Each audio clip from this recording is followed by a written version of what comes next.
बिस्मिल्लाहिर्रहमानिर्रहीम। अस्सलामु अलैकुम।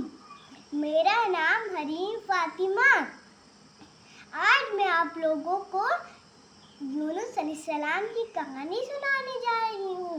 यूनुस अलैहिस्सलाम हमारे नबी थे। यूनुस अलैहिस्सलाम को अल्लाह पाक ने एक कौम में भेजा कि वहाँ के लोगों की रहनुमाई करे। वहाँ के लोग तरह तरह की बुराइयों में मुलव्विस थे।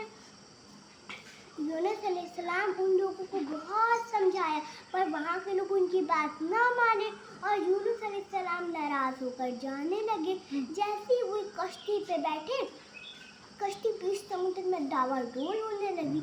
सारे सवारी एकदम डर गए।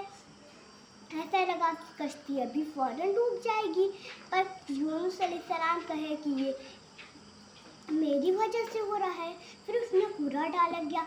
कूड़ा में 3 बार यूनुस अलैहिस्सलाम का नाम आया। जितने सवार उसमें सवार थे, यूनुस अलैहिस्सलाम को पकड़कर भी समुद्र में डाल दिए। अल्लाह पाक के हुक्म से एक मछली आई। फिर यूनुस अलैहिस्सलाम को निगल लिया।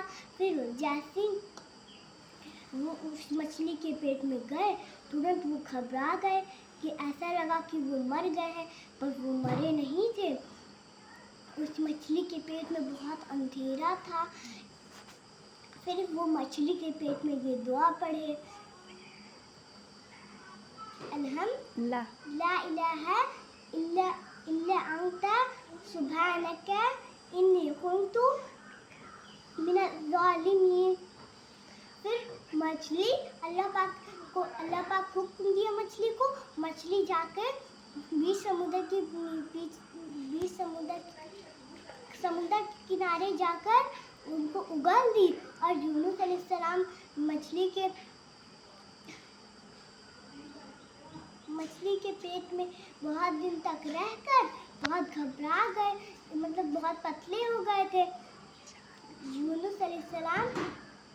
फिर अल्लाह पाक ने एक पेड़ उगाया और एक बकरी को भेजा। पेड़ से वो छाया खाते और बकरी से दूध पीते।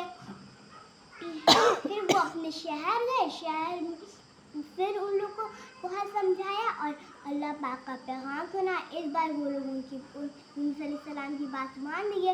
इससे हम लोगों को ये सीख मिलती है कि कभी हम लोग से गलती हो जाए तो अल्लाह पाक से माफ़ी मांगना चाहिए। अल्लाह पाक बहुत अच्छे और गफूर है। अस्सलाम वालेकुम।